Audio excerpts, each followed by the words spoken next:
आने वाले 5 से 10 सालों में पाकिस्तान का जो एनर्जी मिक्स है उसको किस तरह से देखते हैं और इसमें ख़ास तौर पर कमर्शियल जो सनतों में इसका इस्तेमाल है उसमें किस तरह तब्दीली आ रही है। तो हमारी टोटल इंस्टॉल्ड कैपेसिटी इस वक्त तकरीबन 46,000 मेगावाट्स है। सोलर का जो टोटल नेशनल ग्रिड के ऊपर कंट्रीब्यूशन है वो हार्डली 2% है। 5 से 10 सालों में बहुत ज़्यादा एग्रेसिव देख रहा हूँ, क्योंकि जब आप सोलराइजेशन करते हैं किसी भी मार्केट के अंदर, अब आपके पास एक ऐसी सोर्स अवेलेबल है, we call it best battery energy storage system. का हुसूल जो है वो सिर्फ सस्ती बिजली के लिए है या इसका कोई और भी पर्पज़ है। सोलर से जो एनर्जी इस वक्त आपको मिलती है that is one of the cheapest source of electricity. हम सिर्फ सस्ती बिजली की वजह से डीकार्बनाइजेशन पे जा रहे हैं कि this is what our government has already signed. जो ग्लोबल वार्मिंग से मुतासिर है उसमें एक पाकिस्तान है। द रीज़न इज़ कि हम जो जियोग्राफिकल हमारी लोकेशन है वो बहुत ज़्यादा वल्नरेबल है। अस्सलाम वालेकुम नाजरीन, मैं हूं आपका मेज़बान शमसुल हक। आज के इस प्रोग्राम में मेरे मेहमान मारूफ अहमद ज़ुबैरी साहब हैं, जो कि COO हैं ESL रिन्यूएबल प्राइवेट लिमिटेड के। इनका 18 साल का एक्सपीरियंस है जो पाकिस्तान में पावर एंड रिन्यूएबल एनर्जी का। अस्सलाम वालेकुम and welcome to the show. वालेकुम अस्सलाम। अच्छा मारूफ साहब, जिस तरह पाकिस्तान को पिछले कई दहाइयों से तवानाई के जो मसाइल हैं, एनर्जी के मसाइल का जो है वो सामना है, और इसमें जो एक बड़ा चैलेंज है वो एक लोड शेडिंग का है और महंगी बिजली का जो है वो चैलेंज है। तो आप जो आइंदा आने वाले 5 से 10 सालों में पाकिस्तान का जो एनर्जी मिक्स है उसको किस तरह से देखते हैं और इसमें ख़ास तौर पर कमर्शियल जो सनतों में इसका इस्तेमाल है उसमें किस तरह तब्दीली आ रही है। देखिए, पाकिस्तान का जो ओवरऑल एनर्जी मिक्स है, अगर हम पहले उसकी बात करते हैं तो हमारी टोटल इंस्टॉल्ड कैपेसिटी इस वक्त तकरीबन 46,000 मेगावाट्स है। ठीक है, और हमारे पास 4 मेन सोर्सेज हैं। जो सबसे बड़ा कंट्रीब्यूशन है वो थर्मल एनर्जी का है। सेकंड हमारे पास न्यूक्लियर हमारे पास है। देन हमारे पास रिन्यूएबल है और हमारे पास हाइडल है। जो थर्मल है, जो कि सबसे बड़ा एक तरीके से फैक्टर है जो आप एनर्जी प्राइसेस की बात कर रहे हैं उसका, वो आज भी हमारा 60% प्लस है। अप्रॉक्सीमेटली 62% जो है वो लास्ट 2024-25 के शुरू में का अगर आप डेटा देखेंगे तो हमारा थर्मल का मिक्स टोटल एनर्जी के ऊपर 62-60% था। अब और जो रिन्यूएबल साइड है, जो कि हमारी एक तरीके से जो एनर्जी प्राइसेस को कंट्रोल करती है और आपकी लेवलाइज कॉस्ट ऑफ एनर्जी को नीचे लेकर आता है, वो आज भी हार्डली 6% है, जिसमें हम विंड और सोलर दोनों को मिला लें। तो अगर हम सोलर की, चूँकि बहुत बात हो रही है इस वक्त मार्केट में, लेकिन सोलर का जो टोटल नेशनल ग्रिड के ऊपर कंट्रीब्यूशन है वो हार्डली 2% है इस वक्त भी। अच्छा, तो अगर आप फ्यूचर की बात करते हैं तो देखें, पाकिस्तान में अगर आपने एनर्जी की प्राइसेस को कंट्रोल करना है और उनको नीचे लेकर आना है तो one of the only source, या जहाँ पे गवर्नमेंट को या आपके कैप्टिव पावर ओनर्स हैं उनको इन्वेस्टमेंट करनी की ज़रूरत भी है और वो इन्वेस्टमेंट कर भी रहे हैं उस साइड पे, वो रिन्यूएबल एनर्जी सोर्सेज हैं। रिन्यूएबल के अंदर जैसे मैंने बताया, एक सोलर साइड है, दूसरी विंड है। विंड के अंदर चैलेंज ये है कि हमारे पास सिर्फ एक लिमिटेड कॉरिडोर है, ठीक है, जो कि साउदर्न रीजन के अंदर है, और वो या तो नेशनल ग्रिड लेवल पे यूटिलाइज़ किया जा सकता है, लेकिन कैप्टिव पावर ओनर्स के लिए यानी इंडस्ट्री के लिए बहुत ही लिमिटेड एरिया है जहाँ पे अगर वो अपनी इंडस्ट्रीज़ लगाती हैं तो वहाँ पे वो विंड की सहूलत को इस्तेमाल कर सकती हैं। क्योंकि आज भी व्हीलिंग हमारे यहाँ गवर्नमेंट लेवल के ऊपर अभी डेवलप, उसका फ्रेमवर्क प्रॉपरली लीगली, उसका टैरिफ फ्रेमवर्क अभी पूरे तरीके से डिफाइंड नहीं है, या अभी डेवलप ही नहीं हुआ। तो विंड की भी आपके ओवरऑल एनर्जी मिक्स के अंदर या जो फ्यूचर के अंदर पोटेंशियल हमारे पास बहुत ज़्यादा है, लेकिन उसकी यूटिलाइजेशन जो है वो बहुत लिमिटेड है। ठीक है। तो the other source that remains is the solar. तीसरी चीज़ जो फ्यूचर में मैं अगले 5 से 10 सालों में बहुत ज़्यादा एग्रेसिव देख रहा हूँ, क्योंकि जब आप सोलराइजेशन करते हैं किसी भी मार्केट के अंदर, तो चूँकि सोलर डे टाइम के अंदर ही होता है तो आपको नाइट टाइम में भी लोड की रिक्वायरमेंट है। बिल्कुल। तो अब आपके पास एक ऐसी सोर्स अवेलेबल है, we call it best battery energy storage system, जो कि पहले कमर्शियल और नेशनल ग्रिड लेवल के ऊपर, यानी यूटिलिटी स्केल जिसको हम कहते हैं, यूटिलिटी स्केल लेवल के ऊपर अवेलेबल नहीं थी।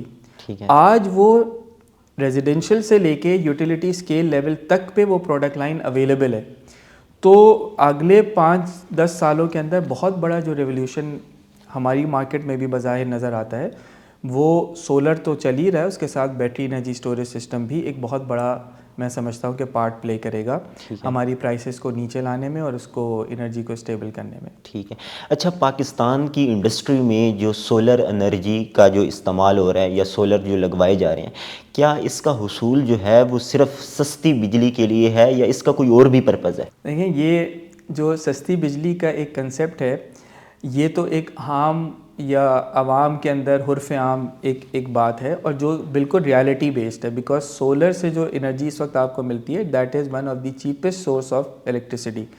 लेकिन अगर आप इसको थोड़ा सा ब्रॉडर पर्सपेक्टिव में देखेंगे, नेशनल लेवल पे देखेंगे, तो आप देखें ये जो डीकार्बनाइजेशन या सोलराइजेशन जिसको हम कहते हैं, वो कहाँ से स्टार्ट हुआ था? वो स्टार्ट हुआ था 2015 में जब पेरिस एग्रीमेंट हुआ। यानी पेरिस एग्रीमेंट क्या था कि United Nations climate control body ने अप्रॉक्सीमेटली मोर देन 195 कंट्रीज़ को इनवाइट किया और उनको सबको बुला के एक लीगल फ्रेमवर्क डिज़ाइन किया जिसमें सबको बाउंड किया कि जी आप अपनी जो GHG एमिशंस हैं, जिसको ग्रीन हाउस एमिशंस हम कहते हैं, उनको कंट्रोल करें। और जो प्री इंडस्ट्रियलाइज और टारगेट ये था कि जो प्री इंडस्ट्रियलाइजेशन एरा है उसमें जो हमारी कार्बन एमिशंस लेवल थे हम उस तक दोबारा पहुंच जाएं।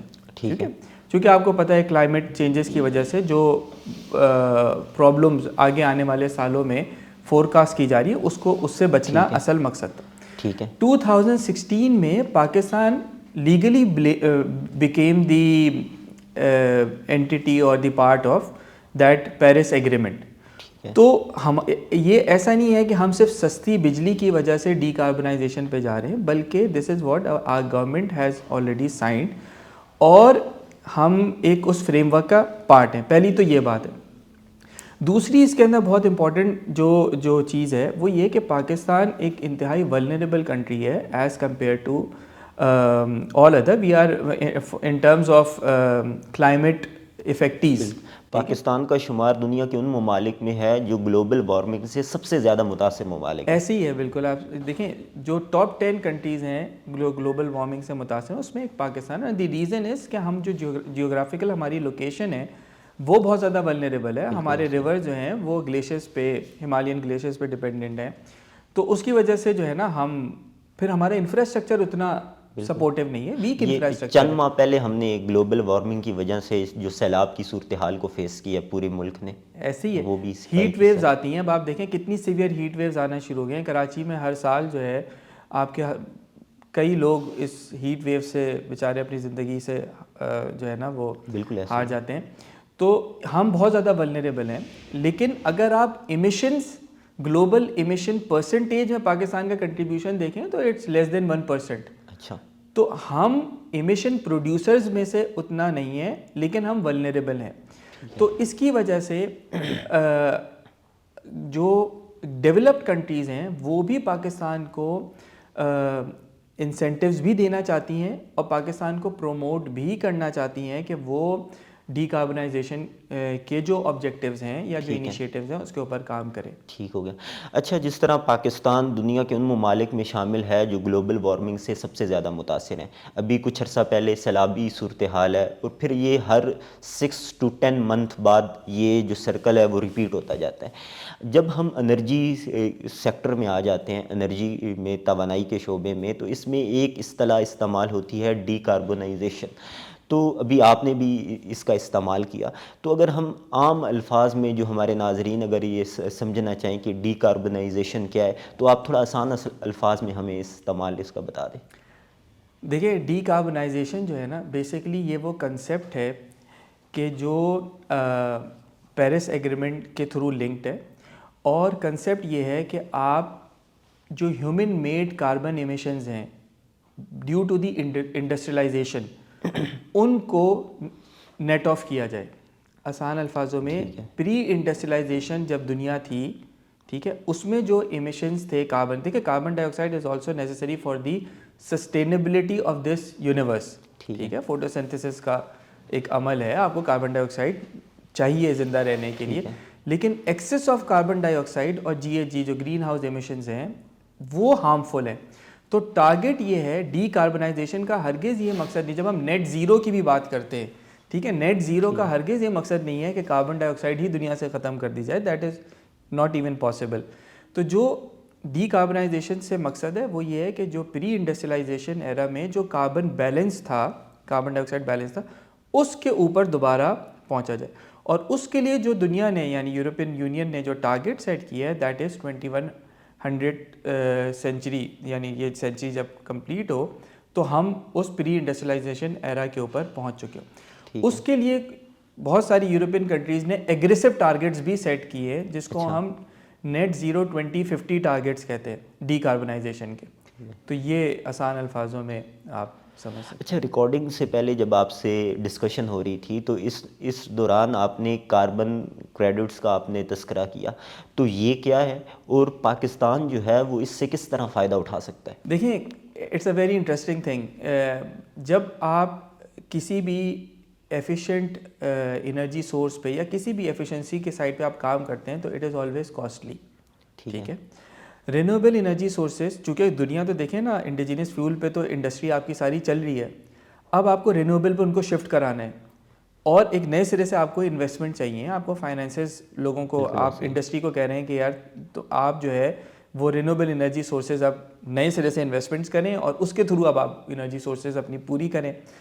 उनको इंसेंटिव देने के लिए कि जो लोग रिन्यूएबल एनर्जी सोर्सेज को ऑप्ट कर रहे हैं और उनकी फाइनेंशियल मॉडलिंग उसको सपोर्ट नहीं कर रही, फॉर एग्जांपल उनके चूँकि रिन्यूएबल एनर्जी सोर्सेज के रिटर्न्स ग्लोबली एक्सटेंडेड रिटर्न्स हैं जो आप पे बैक पीरियड्स कहते हैं, उसको सपोर्ट करने के लिए एक इंसेंटिव स्कीम निकाली गई जिसके थ्रू जो कंपनीज रिन्यूएबल एनर्जी सोर्सेज को अडॉप्ट करेंगे या रीफॉरेस्टिंग करेंगे बिकॉज ऑफ एनी मींस, वो कार्बन डाइऑक्साइड के एमिशंस को, GHG के एमिशंस को लोअर करेंगे, उनको इंसेंटिव दिया जाएगा। इसको कार्बन क्रेडिट कहते हैं। टेक्निकली ये एक लाइसेंस है, एक सर्टिफिकेट है जो कि रिन्यूएबल एनर्जी प्रोजेक्ट मैनेजर या प्रोजेक्ट ओनर को दिया जाता है और it is just like other commodities, ये इंटरनेशनल मार्केट में ट्रेड होता है, ठीक है।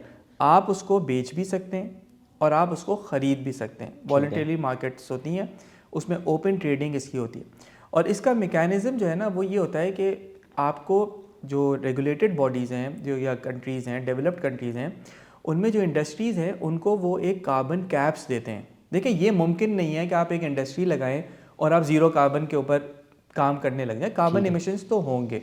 तो एक कैप दिया जाता है कि इतना आप कार्बन एमिशन कर सकते हैं और जब आप इतनी एमिशन कर रहे हैं तो उसको नल एंड वॉइड करने के लिए आप उसको जो है ना वो कोई ऐसी सोर्सेज भी लगाएं जिससे आप डीकार्बनाइजेशन करें। तो जिन कंट्रीज़ के जिन इंडस्ट्रीज़ के पास वो कैप से ज़्यादा लिमिट पे पहुंच जाते हैं तो वो ओपन मार्केट से फिर उन कार्बन क्रेडिट्स को ख़रीद लेते हैं। तो इसकी डॉलर पैरिटी में इसकी वैल्यू होती है और आप इसको ट्रेड कर सकते हैं। ठीक हो गया। अच्छा, पाकिस्तान का शुमार दुनिया के उन ममालिक में है जिन्होंने 2024 में सबसे ज़्यादा जो सोलर पैनल्स हैं वो दरामद किए हैं और अगर हम निजी तौर पे देखें तो ये तकरीबन 19 अरब डॉलर की सरमायाकारी जो है वो पिछले चंद सालों में हुई है। ये 19 से 20 अरब डॉलर की सरमायाकारी है जो 7-8 सालों में हुई है। तो पाकिस्तान में जब सोलर का इस्तेमाल जो है वो इतना ज़्यादा हो रहा है तो सोलर के इस्तेमाल में जो चैलेंजेस हैं सोलर एनर्जी में, वो चैलेंजेस क्या क्या है? देखिए, जो आपने बात की है ना, बिल्कुल ये दुरुस्त है कि हमारे यहाँ एडॉप्शन ऑफ सोलराइजेशन बहुत फास्ट भी हुई है और बहुत एग्रेसिव भी हुई है। One thing is fortunate, the other one is unfortunate. The unfortunate thing is कि ये डिसेंट्रलाइज्ड स्ट्रक्चर में ज़्यादा हुई है, यानी इसकी डिप्लॉयमेंट रेजिडेंशियल मार्केट में, एग्रीकल्चर के अंदर, कैप्टिव पावर प्लांट्स को भी हम डिसेंट्रलाइज ही कहते हैं, उसमें बहुत ज़्यादा हुई है। नेशनल ग्रिड लेवल के ऊपर जो सारी इंपोर्ट है उसका बहुत ही हार्डली मिनिमल फैक्टर जो है ना वो वहाँ पे इम्प्लीमेंट हुआ। ठीक, ये जो अभी आपने तस्करा किया इसकी दो वजह हैं। एक तो जो क्योंकि बिजली के जो प्राइसेस हैं वो बहुत ज़्यादा बढ़ गए थे तो घरों पे इसका इम्पैक्ट जो है वो आना बड़ी तेज़ी से शुरू हो गया। तो उन्होंने कोशिश की कि इसका अल्टरनेटिव की जो है वो क्या किया जाए। दूसरा, जब हम ज़राअत के शोबे में देखते हैं, क्योंकि जो डीज़ल और पेट्रोल प्राइसेस हैं वो इतनी तेज़ी से बढ़ गई कि किसानों को जब उन्होंने ट्यूबवेल लगाने के लिए उन्हें काफ़ी मसाइल का सामना करना पड़ता था, क्योंकि वो बहुत महंगा था। तो उसका अल्टरनेटिव उन्होंने सोलर्स निकाला, और वो इसका एक सहूलत भी ये है कि आप जब मर्ज़ी चला लें, और इसमें जो कॉस्ट है वो इंतहाई कम है। ऐसे ही है। तो अब इसमें चैलेंज जो हैं वो अगर आप हमें बता दें। देखिए, एवरी प्रॉब्लम जो है ना, वो कहते हैं problem is the mother of innovation जो है ना। ठीक है। तो यही है कि जब आपके टैरिफ्स बढ़े तो लोगों ने उसका सोल्यूशन तो निकालना है, ठीक है ना। मैं हमेशा एक मिसाल देता हूँ कि जो कंज्यूमर्स होता है, जो कंज्यूमर है ना, उसकी मिसाल जो है ना वो पानी की तरह होती है कि उसने अपना रास्ता खुद ही ढूंढ लेना है। तो चाहे गवर्नमेंट पॉलिसी बनाए, चाहे गवर्नमेंट पॉलिसी ना बनाए, ठीक है, कंज्यूमर ने तो अपना वे फॉरवर्ड निकालना है। अब इस सोलराइजेशन का जहाँ कंज्यूमर को एडवांटेज मिला है, जैसे आप बता रहे हैं, और गवर्नमेंट भी चाहती है, क्योंकि मैंने आपको बताया कि we are the part of Paris agreement, we also the government level के ऊपर भी गवर्नमेंट चाहती है कि सोलराइजेशन हो, तभी उन्होंने नेट मीटरिंग को अलाउ किया, तभी गवर्नमेंट ने सोलर के ऊपर ड्यूटीज ज़ीरो रखी हैं, ठीक है, और बहुत अरसे तक इस पर GST ज़ीरो रखा, क्योंकि government wanted to promote solarisation. लेकिन होता क्या है कि आप एक विशेष सर्कल होता है ना, कि आप एक मसले को हल करते हैं तो दूसरा मसला पैदा हो जाता है, दूसरे को हल करने जाते हैं तो पहला वाला एग्रीगेट कर जाता है। अब जो इतनी सोलराइजेशन हुई है उसकी वजह से गवर्नमेंट को जो चैलेंजेस की जो आपने बात की, सबसे बड़ा चैलेंज ये आ रहा है कि उनके अपने जो IPPs हैं उनकी इवैक्यूएशन उस लेवल पे नहीं हो रही जितनी वो एक्सपेक्टेड इवैक्यूएशन करना चाहते हैं। उसकी वजह से गवर्नमेंट को एक कैपेसिटी चार्जेस पे करने पड़ते हैं, तो गवर्नमेंट की अपनी price, cost of selling energy जो है उनकी बढ़ रही है। ठीक है। अब जैसे जैसे गवर्नमेंट की कॉस्ट ऑफ सेलिंग एनर्जी बढ़ रही है, ऐसे ऐसे लोग फर्दर सोलराइजेशन और एनर्जी स्टोरेज के ऊपर जाना शुरू हो रहे हैं, ठीक है। जैसे जैसे लोग एनर्जी स्टोरेज पे और सोलराइजेशन पे जा रहे हैं, गवर्नमेंट की कॉस्ट ऑफ इलेक्ट्रिसिटी मजीद फर्दर बढ़। तो ये एक विशेष सर्कल है जिसमें इस वक्त हमारा एनर्जी सेक्टर बुरे तरीके से फंसा हुआ है। तो ये एक सबसे बड़ा चैलेंज है, ठीक है। और जैसे आपने बात की, अगले सालों में जो इसका बहुत बड़ा एक इम्पैक्ट जो मुझे नज़र आ रहा है वो ये है कि हम देखिए नेशनल ग्रिड पे ना हमारा जो, जैसे मैं आपको बताया था शुरू में, 46,000 मेगावाट हमारी इंस्टॉल कैपेसिटी है। जो कंजम्पशन साइड है, आपको हैरानी होगी, लोग ये समझते हैं कि ज़्यादा कंजम्पशन इंडस्ट्री की है। एक आम परसेप्शन लोगों का यही है कि जी इंडस्ट्री इज़ दी, सबसे ज़्यादा उनका लोड होता है, लेकिन रियलिटी ये कि 49% is the consumption from the residential side. अच्छा। अब हो ये रहा है कि जो आपका एक कनाल का या नियरली 10 मरले, 1 कनाल 2 कनाल का घर है, वो एक छोटा माइक्रोग्रिड बनना शुरू हो गया है और बन भी रहा है। बिल्कुल ऐसे। माइक्रोग्रिड से मकसद क्या है, उसने घर पे 10, 15, 20 किलोवाट का सोलर लगा लिया, एनर्जी स्टोरेज भी लगा लिया है, या लगाने की तरफ सोचना शुरू कर दिया है। और वो उसने ग्रिड से इसलिए रखा है कि जैसे एक ज़माने में लोग डीजल जनरेटर घर पे रखते थे कि भाई अगर कभी ज़रूरत पड़ गई तो इस्तेमाल कर लेंगे ना, अदरवाइज़ उनको ग्रिड की कोई बहुत ज़्यादा रिक्वायरमेंट अब नहीं रही। तो अगर ये सारे रेजिडेंशियल साइट ऑफ ग्रिड होना शुरू हो गई, ठीक है, तो एक बहुत बड़ा चंक नेशनल ग्रिड से कंजम्पशन का फर्दर निकलेगा, ठीक है। वो एक अलहदा चैलेंज फिर गवर्नमेंट के लिए रहेगा। अब गवर्नमेंट उसके लिए मुख्तलिफ जो है ना वो फ्रेमवर्क डिज़ाइन करने की कोशिश कर रही है, जो कि एक अभी तक उसके बारे में कोई क्लैरिटी के साथ उनको भी शायद विजिबिलिटी नहीं है कि ये क्या हेल्पफुल होंगे या नहीं होंगे। तो ये चैलेंजेस हैं। एक और चैलेंज जो मैं समझता हूँ कि वो भी एक बहुत ज़्यादा मायने रखता है, वो ये है जिसको हम एक डक कर्व कहते हैं। जब सोलराइजेशन होती है ना, रेजिडेंशियल साइट पर हो या कहीं पे भी हो, तो देखिए होता क्या है कि आपका एक पीक ऑफ पीक लोड होता है, ये पूरी दुनिया में होता है। आपके एक हाई डिमांड कर्व्स होते हैं, एक लो डिमांड कर्व्स होते हैं। सोलर डे टाइम में प्रोड्यूस करता है, नाइट टाइम के अंदर सोलर की प्रोडक्शन नहीं होती। और सोलर आपने घरों में लगाए, आमतौर पे घरों से लोग दिन के टाइम के अंदर कारोबार पे या मुलाजमतों पे चले जाते हैं, तो लोड कम हो जाता है, शाम को घर वापस आते हैं तो कंजम्पशन एकदम पीक करती है। इसीलिए आपकी नाइट आवर्स जो है ना हमारे यहाँ, आप ये समझें कि 6 बजे से लेके रात 10 बजे तक आपके पीक आवर्स है। उसमें आपको विद एनर्जी स्टोरेज सिस्टम, अब चूँकि स्मार्ट एनर्जी स्टोरेज सिस्टम्स आ गए हैं और स्मार्ट आपके इन्वर्टर्स हैं, तो लोगों ने प्रायोरिटी सेट कर भी, आप भी कर सकते हैं प्रायोरिटी सेट करनी कि जी दिन में सोलर चले, जैसे ही पीक आवर शुरू हो तो मेरा बैटरी से ड्रेन हो, और जब मेरा पीक आवर ख़त्म हो जाए तो वो ग्रिड से मुझे लेना शुरू कर दे या मेरी बैटरी ड्रेन हो जाए पूरी। ठीक है। तो उसकी वजह से नेशनल ग्रिड पे जो आपका पीक ड्यूरेशन है वो शिफ्ट हो रहा है। ठीक है। और मैं एक सेमिनार में था, उसमें एक गवर्नमेंट के रिप्रेजेंटेटिव थे, उन्होंने बताया कि ये जो पीक है ये शिफ्ट हो गया है फ्रॉम 6 to 10 से 10 to 1 o'clock और 2 o'clock। क्योंकि शुरू में बैटरीज आपको सपोर्ट कर रही होती है, जैसे ही बैटरी की सपोर्ट खत्म होती है तो आपका एकदम लोड जो है ना दोबारा से ग्रिड के ऊपर आ जाता है। तो ये अलग चैलेंज है जो कि मैं समझता हूँ कि टेक्निकल साइड के ऊपर गवर्नमेंट नेशनल ग्रिड को फेस करना पड़ रहा है। ठीक। अच्छा, अब वो हमारे नाजरीन जो इंटरप्रेन्योरशिप की तरफ आ रहे हैं, आना चाह रहे हैं, क्योंकि पाकिस्तान में जो है रिन्यूएबल एनर्जी की जो डिमांड है वो बढ़ रही है, इस पे काम बढ़ रहा है, तो ज़्यादातर लोग जो हैं वो इस तरफ भी आना चाह रहे होंगे।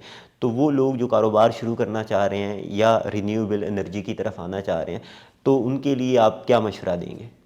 देखिए, ये आपने 2 क्वेश्चंस किए हैं। एक तो है कि एंटरप्रेन्योरशिप में जो अपनी जर्नी स्टार्ट करना चाह रहा है ना, और एक वो है जो रिन्यूएबल साइड पे अपनी जर्नी स्टार्ट करना चाह रहा है या है रिन्यूएबल पे आगे उसको। देखिए, जैसे मैंने बताया ना कि बहुत बड़ा जो अभी हमारे पास गैप भी है और एक फ्यूचर पोटेंशियल पे, that is on best side, battery energy storage system. अच्छा। और जैसे मैंने आपको बताया कि मुझे जो लगता है वो ये है कि आपका जो रेजिडेंशियल मार्केट है ये एक माइक्रो ग्रिड बनने को जा रही है, ठीक है। फिर आपका ईवीज़ का एक रिवोल्यूशन आ रहा है, ठीक है। उसकी वजह से भी आपकी एसी चार्जिंग एक नया लोड फैक्टर आपके घर में, पहले एसी का लोड होता था, माइक्रोवेव का होता था, दूसरी चीज़ों का होता, अब आपकी गाड़ी का भी एक लोड बनने को जा रहा है। बिल्कुल, वो भी इलेक्ट्रिसिटी की रिक्वायरमेंट है। तो ये जो एनर्जी आर्बिट्राज कहलाता है कि आप सस्ते वक्त में सेव कर दें, महंगे वक्त में उसको इस्तेमाल कर लें। तो दिन में सोलर सबसे सस्ती, ऑलमोस्ट ऑपरेशनल कॉस्ट ही होती है थोड़ी बहुत, अदरवाइज तो फ्री बिजली है। तो उसको आप एनर्जी स्टोरेज में सेव कर लें और रात में आप उससे फिर अपनी गाड़ी को भी चार्ज करें। तो ये भी एक अलग अपॉर्चुनिटी बनने को जा रही है। तो मैं समझता हूँ कि जो लोग रिन्यूएबल साइड पर आ रहे हैं वहाँ पे एक बहुत बड़ी अपॉर्चुनिटी एनर्जी स्टोरेज के अंदर है। और इन दिस मार्केट, जैसे अभी एक सोलर की मार्केट एक्सप्लोड की है ना, और हर बंदा देखता ही रह गया कि यार ये क्या हो। सिमिलरली आई पर्सनली बिलीव कि बेस्ट की भी एक मार्केट जो है ना वो एक्सप्लोड करेगी नेक्स्ट 4-5 ईयर्स के अंदर। ठीक है। उसके अंदर कमर्शियल साइड पे भी बहुत ज़्यादा पोटेंशियल होगा। इंडस्ट्रियल साइड के ऊपर ऑलरेडी बहुत काम हो रहा है and that is on large multiple of megawatt hours के ऊपर उस पर बातचीत हो रही है, फिजिबिलिटीज़ बन रही हैं, 2-4 लोगों ने प्रोजेक्ट्स इनिशिएट भी कर ली है। तो ये एक एरिया है जहाँ पे रिन्यूएबल साइड पे मैं समझता हूँ कि काम अभी जो नए लोग आ रहे हैं वो उस पर कर सकते हैं। ठीक है। दूसरा, इन जनरल अगर एंटरप्रेन्योरशिप की अगर आप बात करते हैं तो देखें, एंटरप्रेन्योरशिप तो एक बहुत फैंसी टॉक इस पर बहुत ज़्यादा की जा सकती है। मेरा उसमें पर्सनल ओपिनियन जो है ना वो ये है कि एंटरप्रेन्योरशिप या बिज़नेस कोई भी आप स्टार्टअप करते हैं उसके 4 मेन पिलर्स होते हैं। एक आपका क्लाइंट साइड होती है, ठीक है। एक आप खुद होते हैं being an owner of the business, या आपके साथ आपके पार्टनर्स हैं, तो जो ओनर्स ऑफ द बिज़नेस हैं वो एक क्लाइंट आपकी हो गई, एक आपके जो वेंडर्स हैं, ठीक है, और एक आपके जो फाइनेंशियल पार्टनर्स हैं, ठीक है, जो आपके बैंक्स होते हैं, सारी चीज़ें। एक अच्छा एंटरप्रेन्योर वो होता है जो इन चारों के दरमियान एक हार्मनी डेवलप करके रखे, और उसके लिए one of the very important thing is transparency in communication. हमारे यहाँ इसके ऊपर अभी माशाल्लाह आप लोग भी बहुत काम कर रहे हैं, आपकी फाउंडेशन भी कर रही है, और ओवरऑल लेकिन जो कम्युनिकेशन है, यानी किस लेवल की कम्युनिकेशन आपने मेंटेन रखनी है, कितनी ट्रांसपेरेंसी मेंटेन रखनी। प्रॉब्लम्स आते हैं बिजनेसेस के अंदर, उन प्रॉब्लम्स को कैसे एड्रेस करना है, कैसे लोगों को ऑन बोर्ड लेना है, that is one of a very fundamental. पहली चीज़ तो ये। दूसरी चीज़ ये है प्लानिंग, ठीक है। देखें, आइडियाज़ जो है ना वो बहुत अच्छी चीज़ है, and this is the start of entrepreneurship journey. अगर आइडिया ही नहीं है तो फिर तो बात आगे नहीं बढ़ेगी। बट आइडिया और ideas are not the main ingredient that would give you the real foundation of your business. जो असल चीज़ जो आपको ग्रो कराती है वो इम्प्लीमेंटेशन एंड एग्जीक्यूशन है। और इम्प्लीमेंटेशन एंड एग्जीक्यूशन के लिए one of the fundamental thing is planning. अगर आपकी प्लानिंग ठीक है तो आपकी एग्जीक्यूशन ठीक होगी। And one of the fundamental thing for planning is your focus. ठीक है कि चूँकि जब आपके जहन में आइडियाज़ आते हैं और आप प्लानिंग के लिए बैठते हैं ना, तो इंसानी जहन में ख्यालात हैं बहुत सारे उसके जहन में, और जब आइडियाज़ आ रहे होते हैं तो एक चीज़ दूसरी चीज़ ये कर लो इस तरीके से, तो आपको उस पर फिर फोकस करना पड़ता है। You do one thing but you do it aggressively and you do it continuously. ठीक है। उसी में आप इम्प्रूवमेंट लेकर आते हैं तो होपफुली इंशाल्लाह आपकी एंटरप्रेन्योरशिप जर्नी सक्सेसफुल हो जाती है। मारूफ अहमद ज़ुबैरी साहब, प्रोग्राम में शिरकत के लिए आपका बहुत शुक्रिया। इस प्रोग्राम के हवाले से अपना फीडबैक कमेंट बॉक्स में लिखिए। अगले प्रोग्राम तक दीजिए इजाज़त। अल्लाह हाफिज़।